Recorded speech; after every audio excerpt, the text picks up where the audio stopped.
Good afternoon, Guyana, and thank you for joining us for another edition of Recount Update. Today is day 30.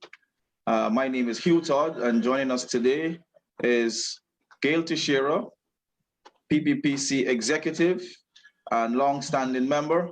Also, we'll have a brief appearance from Mr. Richard Raghunandan, who is a PPPC NDC councillor Ogle. Thank you, madam and sir, for joining us today. Thank you. Thank you very much, and good afternoon to all your viewers. Thank you. I want to begin by asking you to give us a quick overview of the PNC-led coalition government. You would have been in the fight alongside Dr. Chedi Jagan for democracy in Guyana, and you understand the DNA well of the PNC. So I wanted to give the viewers your understanding of the PNC based on their actions when in and out of office, more so when they're in office. Everything that we've seen so far following the no confidence motion back in December 2018, and everything that they've done throughout the process and looking at how they're behaving now in this recount process. The state apparatus means a lot to them. Please give the public your view of the PNC as a party that believes in party above state. Well, I think that for many people of my generation that lived through the PNC rigging of election after election between 1968 and 1985, we thought with the first free and fair elections of 1992 that those days were over and we were building a new Guyana, a democratic Guyana. And certainly what we're seeing now is that with the PNC getting into office in 2015, we've seen a lot of the reversals of the gains that we made, and a lot of our fight as a PPPC and a parliamentary opposition has been to try to preserve those democratic gains. And just for the viewers, I mean, the rigging of the elections between 68 and 1985 were just raw, brazen, stuffing ballot boxes, the military taking them and having them packed somewhere else. The election rigging this time is different in that the rigging has taken place with a cabal in the PNC and cooperation from GCOM, key persons in the GCOM machinery. And so they haven't had to stuff ballot boxes. What they've done is use the returning officer Mingo, Myers, Lowenfield, and others, as well as Alexander, Vincent Alexander, and the PNC rigging executive to alter the results. So you have an election on March 2nd, which everyone accepted was peaceful and that were in accordance in the main with all the electoral rules. What has happened is that, and so the problem, as former Prime Minister Golding said, who headed the OAS mission here, was that he had never seen such a transparent effort Yes. in any of his experiences by election monitoring, to such a transparent effort to alter the results of the election. So he's clearly saying the election day and the tabulation of the results were fine up to a certain point when Region 4 started to be done March the 4th and 5th. And so we're seeing what I think the PNC has been absolutely petrified about, and that's why they went to all these lengths to prevent the recount, was that they knew that once the recount started and once we got to Region 4 once again, that it would reveal Mingo's fraud, and the attempt by Mingo as the key person, but not the only person, to steal the vote of the Guyanese people, to steal the will and their right to vote for a government of their choice. And so they have been trying to postpone this issue, and I think we're now at a really critical junction of the recount where the 9 regions are finished basically, and that we're back to Region 4, and we're back to now where the exposure is taking place of Mingo's fraud. So in East Bank, the party was able to show the number of places where The votes, the statements of poll and the statements of Recount matched completely, but they didn't match with Mingo's spreadsheet. And we are seeing that again today. And in particular, I think our guest here is from the same neighborhood as me. We're in the same NDC. Yes. And so we're seeing the revelation of Pindola, Ogle, Pindola Nursery School, which is predominantly PPP, where 108 ballots were not stamped, 102 were for the People's Progressive Party, and one, I think, for APNU. And therefore, we've lost those votes.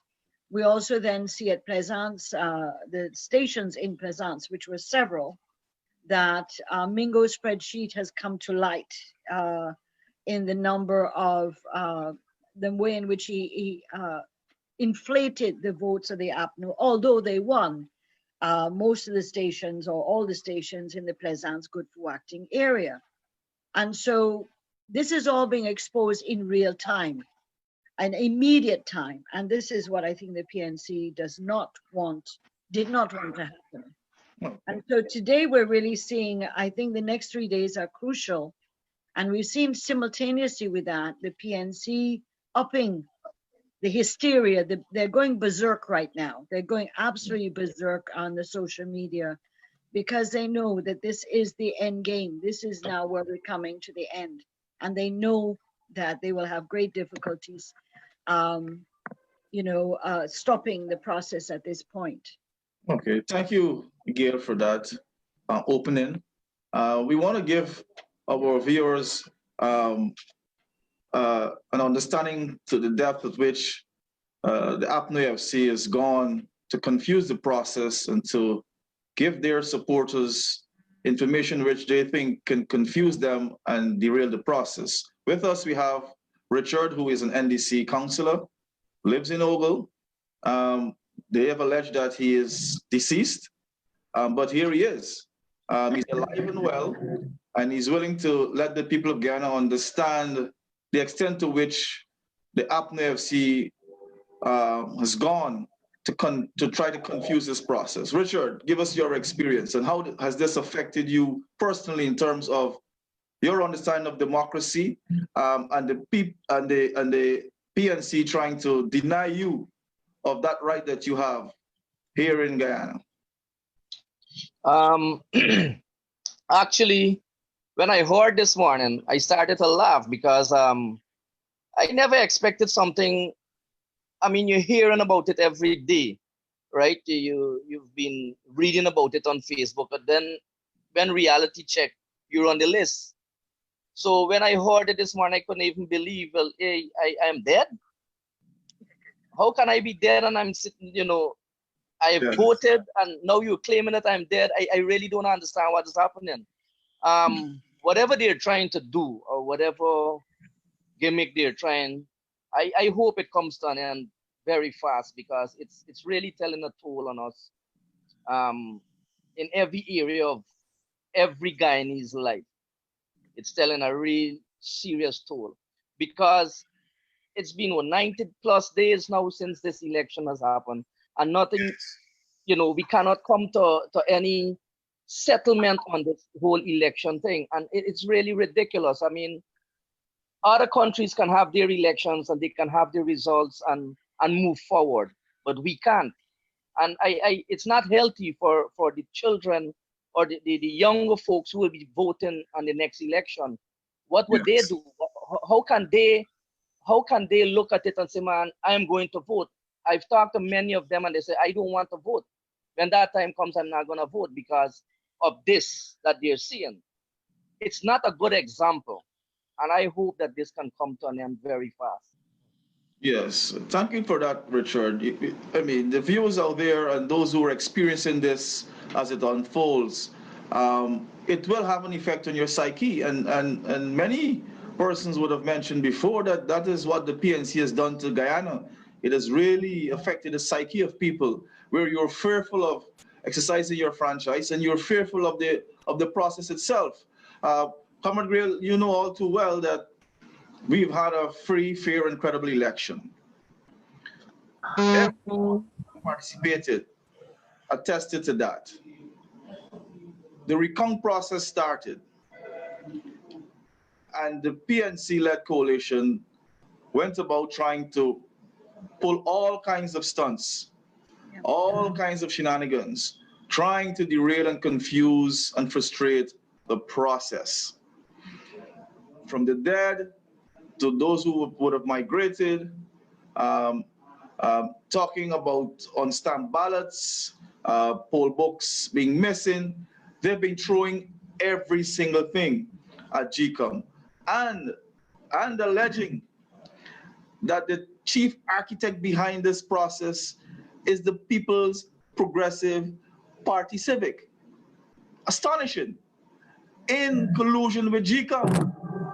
So they're saying that the same GCOM that they were saying that was independent, had constitutional powers, and they believed in, and this is coming from David Granger himself, they're the same ones now trying to discredit GCOM and trying to show the people of Guyana that the People's Progressive Party Civic is culpable.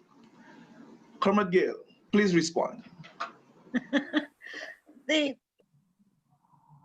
I think that the desperation of the PNC to hold on to power, this is where you started the program, that the PNC in the days before 92 didn't give a hoot about what happened to the Guyanese people once they were in power. And because we kept winning election after election, they knew that they would probably not get into power again. In 2015, they got into power by a hairbreadth of 4,500 odd votes, less than a seat in the National Assembly. But they got into office, and they know now that that's the end for them. They're not going to get into office this time. They are therefore, first of all, manufacturing. They first of all said the election results were fine, because remember that I think there were 2 or 3 times when Granger was supposed to be sworn in between March the 6th and March the 13th and then March the 14th, that all these swearing in ceremonies were being prepared. In fact, on Lamaha Street, they had a big tent where they had music and they were preparing for the swearing in. So that was fine with them until, of course, the recount started. And as you said, they manufactured all sorts of things. The issue of the poll books not being in the ballot boxes does not affect the vote, does not account the count. The ones that do is at the unstamped ballot boxes, ballots. And that is an issue that GCOM should have ruled on long before and not wait till now. But they've been manufacturing all the time people who have migrated. And I know from my comrades who are in the recount that the behavior of APNU, they walk in and they spew out about 50 names. In one case, I think about 90, serial numbers. And then the whole workstation has to then now check the list to make sure which of those people have voted and which have not. So this is wasting time. So the first part was delay and creating this aura of all these people being migrated. They then have been forced now to produce evidence of some kind to substantiate their claims. And of course, that is being thrown to the wind, because the allegations, for example, in Region 7 of 22 people who had migrated, we've been able to go to people and have videos showing that they're very much in Bartica. They haven't left Bartica for years and they're still there. Some may have gone in the bush and come back out. And in every area, Region 5, Region 6, Region 2, Region 3, we've been able to prove that. They're now moved to the point that exacerbating all the different totals. So they, for example, if they object in a particular station that the poll book was there and it had 200 voters, they then now add those 200 voters if all those votes were not credible, which is total, is mischief of the highest order, it's dishonesty of the highest order. So they come up with these huge numbers of 91,000 votes and so on. Absolutely absurd, including when they talked about the discipline services vote, which I think we've answered correctly and adequately, but I'll just quickly go that again. The claim that all these members of the discipline forces votes were not stamped and therefore their votes didn't count is totally fallacious. In fact, in the APNU own documents, which they've been posting up on social media, they said there were 40 ballots that weren't stamped. Now, clearly you can't tell which was disciplined forces and which was not. But when you go around saying disciplined forces, which is about 7,000 or 8,000 votes were not counted, this is absurd in their own reckoning. So they're totally dishonest. And what they're trying to do, Hugh, is they're trying to create an aura to, one, say that the elections, they started out with using the word anomaly. Then they moved to irregularity. Then they've changed the word again to fraud. And then they're saying that the results last night are not credible, and they're calling for the election, the 20 elections to be nullified and to have fresh elections. This is absolutely dangerous and would put us into such constitutional crisis. Yes. I don't think no one would know what to do. And so, but they're using this to incite their members. Herman apparently had a press conference or something earlier, a little while ago, just before we went on the air. And basically he's whistling to his supporters that they've been disenfranchised, that the elections have to be thrown out, and really saying to their supporters that they're the victims of this conspiracy, as you said. We all know that GCOM, the hiring practice of GCOM, have been highly discriminatory. And in fact, we've gone to the Ethnic Relations Commission on this. And so who are the PPP members of staff in GCOM? I don't know, but this is what they're trying now to say. All it has to do with that, they're going to lose power, and they're going to lose power for a long time, because even their own supporters who, went to the polls honestly and voted for their party, which is their right, have been offended, many of them embarrassed and offended by the behavior of APNU at this point. So they know that this is the end game. If they don't put on this last hurrah and try to create issues and try to create trouble, that they're going to be out of power for a long time. They've disgraced themselves, they've embarrassed their party. In fact, they've hurt their party irreparably for a long time to come, and they know it. But this is the dangerous game that APNU is playing. And that's why I said in the beginning, the next 3-4 days are absolutely critical to make sure that the recount and the results of recount are what is declared. And I think APNU is trying to frighten and threaten Claudette and threaten other people so as to try to get them to bend to their will. There's nothing in the Constitution that allows you to nullify the election results. There has to be an election results. There's nothing in law or Constitution that says that the election results or any election can be nullified. So clearly there has to be a declaration. Secondly is that all these claims and allegations by the APNU has to go into election petition. That's the only way to deal with them. And as you know, in 97, there was an election petition brought by the PNC. 2001, there was an election petition brought by Joe Hamilton, who's now with us, but at that time he was with the PNC. Each time the election petitions have been heard, and there have been results from that. 2015, we went for an election petition after our requests for recount were denied, both in a number of regions as well as with GCOM as a last resort. And so we accepted the results. We know that we felt that we were cheated out of a number of votes. We felt that there were things that happened in the polling station that that affected our results. And we went to election petition. Regrettably, as of now, and I just want to add for the viewer, the reason why the case hasn't been heard is the following, and we have to remember when we talk about Lowenfield. We brought an election petition in accordance with the law and the Constitution to do with the 2015 elections. The matter went before the then Chief Justice, Mr. Ian Chang. Mr. Lowenfield, in this is which GCOM was being called on by the PPPC to be part of the whole thing in terms of they have to defend their case, whether they held it, whether what they did was right or wrong. Ironically, Lowenfield, as a chief elections officer, takes a lawyer, I believe it was Rosedale Ford, to defend him And when Ian Chang rules in February 2016 that despite the claims by Mr. Lowenfield as against GCOM, saying that the case should not be heard, Lowenfield went to the court to fight against the case being heard. And it cost millions to GCOM without GCOM, the commission, agreeing that this expenditure should come from the GCOM budget. So they argued that the case should be thrown out, it should be dismissed. There was no issue to do with the 2015 elections, and that the petition was wrong.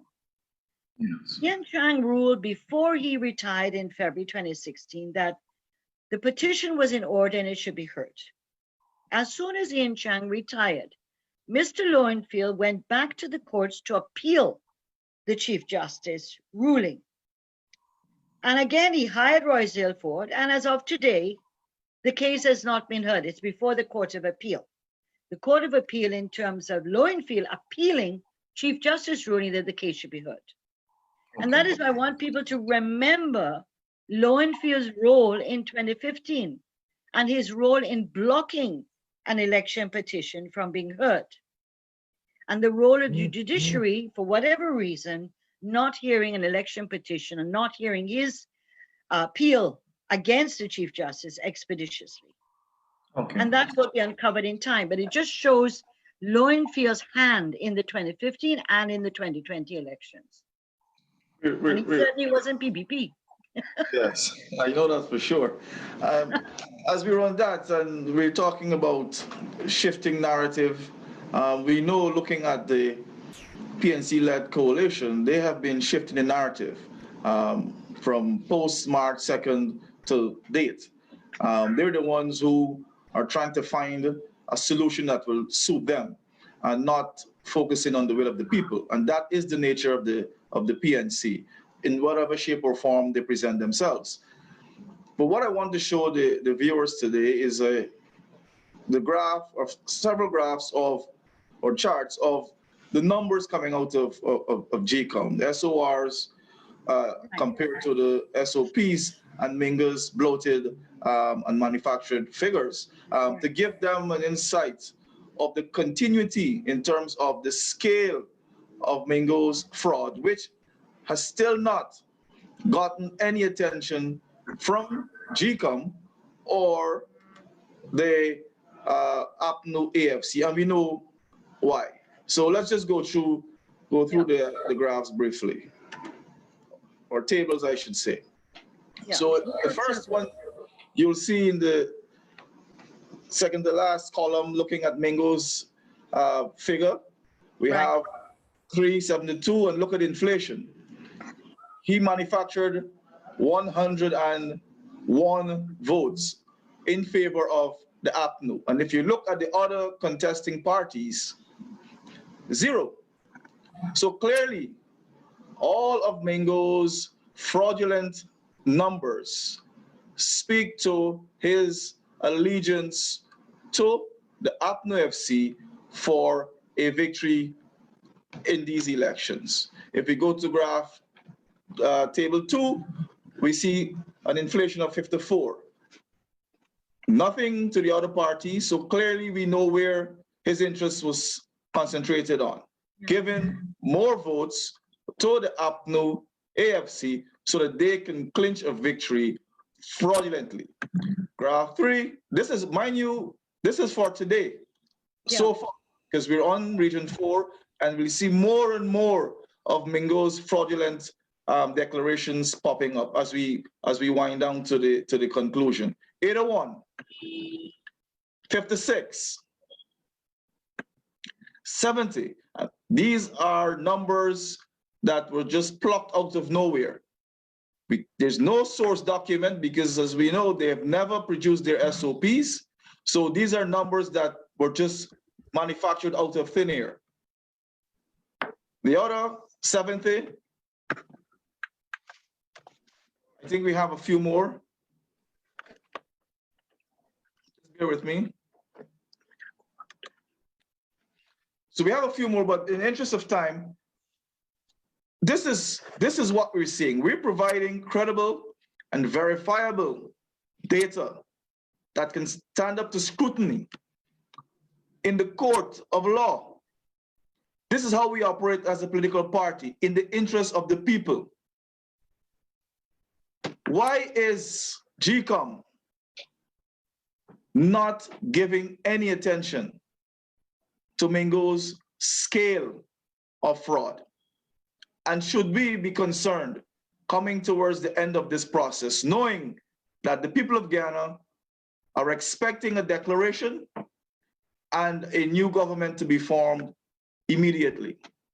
Colonel Gail. I mean, clearly, we have been expecting to find these things in the statements of poll and the statements of recount. That's why we wanted a statement of recount, because we wanted the recount, because we knew that Mingo had inflated Region 4 votes for APNU by, I think it was almost 20,000 votes, and also decreased ours. And so far in, I think, 92 boxes, just 92 boxes. Remember, Region 4 has 879 boxes, if my memory is right. That just in 92 boxes, they inflated the APNU-AFC by 4,867 votes. This is Mingo's famous spreadsheet. And so APNU got in the 92 boxes, according to Mingo, 16,061 votes, whereas in actual fact, their actual vote was 11,284. And then with the PPP, they took away 733 votes from us. And this is just Mingo's spreadsheet that we're talking about. So that these are issues that, as you said, are fact-based, and we can prove because the statements of recount are matching the statements of poll. Only when they are invalid votes that are checked and found to be are valid, and they are added to the respective political parties. In fact, in Region 7, we got additional votes because of that same thing, where invalid votes, rejected votes were checked and were found to be valid. And so only those minor differentiations of a 4 or 5 votes here in a number of places. And so the issue that what the PNC has done, and we say APNU AFC is PNC, basically the other parties are done, finished. WP is finished. And I believe the AFC is finished. They're just crushed into the ground. They're a bunch of mooks. They couldn't stand up for democracy, and they've let the PNC dominate them and basically crush them under their feet. And I think their political future is dead. And it's unfortunate that there are people, some people in the AFC who are actually genuine people who are concerned about Guyana. But the PNC has done this. But the issue is that they have not just corrupted GCOM, they've also corrupted the police force. When the APNU goes to, as the party, not as a government, goes to the police immigration and says, here are some names, you know, give me some names, or give them a list and say, are these people in the country or not? The immigration provides that to APNU. APNU then writes the chairman of GCOM and says, here is a list of 207,000 people who happen to not be in the country at the time. The Claudette then sends it to the same origin where it came from, the Commissioner of Police Immigration Office. They then check and said, no, 172 people were not in the country on election day.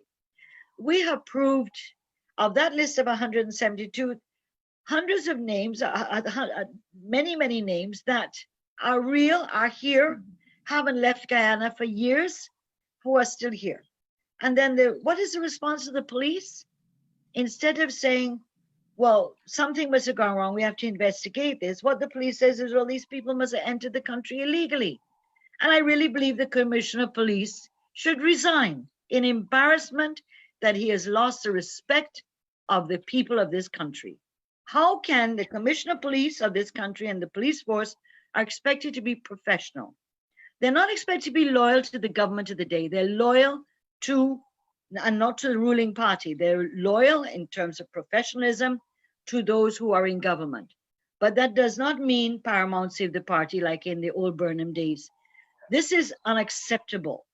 And the fact that the Commissioner of Police, by producing these 172 names that were not in the country, and in fact are being proven over and over by people standing in front of a camera and say, I'm here, here's my passport, here's my ID, I left, I came back, I was here for election day. that is showing that either the immigration system has been totally corrupted, or that the police and elements in the police force, certainly not all, but elements in the police force have been taken over politically by the party on partisanship and instead of professionalism. The police should be apologizing right now that there must have been some mistake. They'll investigate it of how this happened. But now saying to people, no, the reason why you're finding people is they illegally entered Guyana. That is an insult to every Guyanese. And so I believe the immigration issue has proven to be a total fiasco on the part of both the PNC and the police force, the immigration department. The second issue is when you look at that list of 172, you and I may have names that just have a first name and a surname. But repeatedly in that list, there are people on that list who, when you go into the database of the official list of electors, you'll find 5, 4, 7, 10, 35 persons with the same name, because you don't have them. You don't have the middle name. You don't have the middle name. So how did the police force and the immigration department know that, okay, Gail Teixeira only has, that's all my name. I have no middle name. I don't know about you, Hugh, if you have a middle name. I have a middle name, yes. So if I'm looking for Hugh Todd and I put a punch in Hugh Todd, you're supposed to be migrated according to the police immigration. Yes. And I come up with 3 different Hugh Todds. How do I know which one it is? How do the police know which one it was to put on that list? Particularly with some of the Indo-Guyanese names. Yes. And the fact that the majority of the list are Indo-Guyanese names is also offensive. It's also offensive because it deliberately looks at a particular ethnic group to be targeted to disenfranchise them. The second issue has to do with the actual claim by the PNC that people have migrated and therefore they're off the list. There is no way at this point that these people actually voted or didn't vote. The claims that all these people are out of the country. In the case of Adler Bino, which was on the list of the police. Yes, that's interesting. I know young Adler Bino personally. And I know the family background he comes from. How does one prove that Adler Bino or someone voted for Adler Bino on election day? How do you know that? Because you don't have the list. The lists have all been packed up according to Yolanda Ward. They've all been packed up. So this aura they're creating of here a young man and he's told that his name is on a list and he was out of the country, so someone voted for him. He doesn't know if someone voted for him. GCOM doesn't know that and can't prove it either. Yes. You know, and so the issue of a claim like this is to cause, it's doing smoke and mirrors. It's creating issues. It's unfortunate that young Bino was put in that predicament, because I know he's a decent young man and stuff like that. But that clearly he was put up to do it by a number of elements. I would know who they are, to, you know, make it seem as if someone voted for him. We don't know that someone voted for him at all, whether there was a tick next to his name at all. And clearly with GCOM, it is not their mandate to now go and check that if Bino go into the ballot box, go back into the ballot box and see a Bino name was ticked off.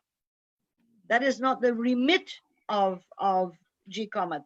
GCOM is there to manage the elections, to count and make sure that the system is free and fair and transparent, and that the results are clear for those who won. And the seats are allocated based on the winnings of the various political parties. So you'll know who's getting how many seats in parliament, how many geographic seats, and how many seats in the regions. Yes. That is all GCOM's work is. It is not there to play a police role of investigating, nor is it a judicial role of ruling on the credibility or non-credibility of the elections. That is not its role. And the PNC is putting pressure on GCOM to do that. And I think we have to remember there's a risk not to play it up, but I think that's what in the battle to amend the order, that's why Alexander and them fought against our motion, which was to to remove the declarations of March the 6th and 13th, which were never examined by the commission in the first place, but to move them off the table and declare them null and void. We've started all over again in a new recount. The fact that the chairman refused to accept our motion to do so and supported Alexander and others to put in abeyance. Yeah. And that is what I think the PNC is playing on, that those results are in abeyance. And so although they're saying that everything's bad about the results, that they still have that as a plan B in their pocket. And so they're putting a lot of pressure on the chairman and so forth. And that's why I said but clearly the observers are watching this, not just CARICOM. Yes. The other observers are watching this. OAS has 2 representatives here, but the OAS is still monitoring the elections in Guyana, although they're not here. The Commonwealth is doing the same thing, although they're not physically here. The CARICOM is here. They have 3 persons who have really been stretched out past 25 days, and I want to thank them for standing by our right as a people to have free and fair elections and transparent elections, and that they've stayed with us even though it's COVID-19 and their families are left behind, etc. So we want to appreciate the fact that they've stayed throughout the process. And then we have also the European Union. All these bodies are monitoring. The local observers are still monitoring. The private sector and other observers are still observing what's going on. And so for them to try at this, nth hour, to try to do things like what they're talking about, nullify the elections, they're not credible, and that we need to go to fresh elections, is more an indication, I believe, of the desperation of the APNU, AFC, PNC. And I don't believe that they will succeed. I don't believe Certainly that. Not. They will try, they're confusing their members and their supporters. And that's clearly their tactic. The PNC has always done it every election. From 92 onwards, they've always tried to confuse their supporters. The problem with their supporters is that they're being terribly impacted by COVID-19, economically, as all Guyanese are, and that also since the election, really nothing's working. True. And so just like every Guyanese, whether they voted PPP, Change Guyana, LPJ, whoever, APNU, AFC, everybody is impacted, and everybody is really saying it is time for us to get the results. Enough is enough. Yes. And let's get on with our country. And so even the APNU supporters are tired. They just want, okay, just let's get the government in. We need services to be restored. We need to get a budget. We need to get back on the road with our businesses, etc. And so I think that they're going to fail in trying to instigate their supporters in any way. Yes, I agree with you totally. Colonel Gail, thank you very much for your insights and your thoughts and your comments. We are winding down. We expect a new government soon, and we have confidence that GCOM is going to do the right thing and let the will of the people prevail so that we can have our democracy restored. Thank you very much for listening for today's segment, and do join us at 8 p.m. this evening for another 5 p.m. sorry, for another edition of Recount Update. Take care. Thank you very much, Hugh. Thank you very much, Hugh, for having me. Thank you for listening. Bye-bye.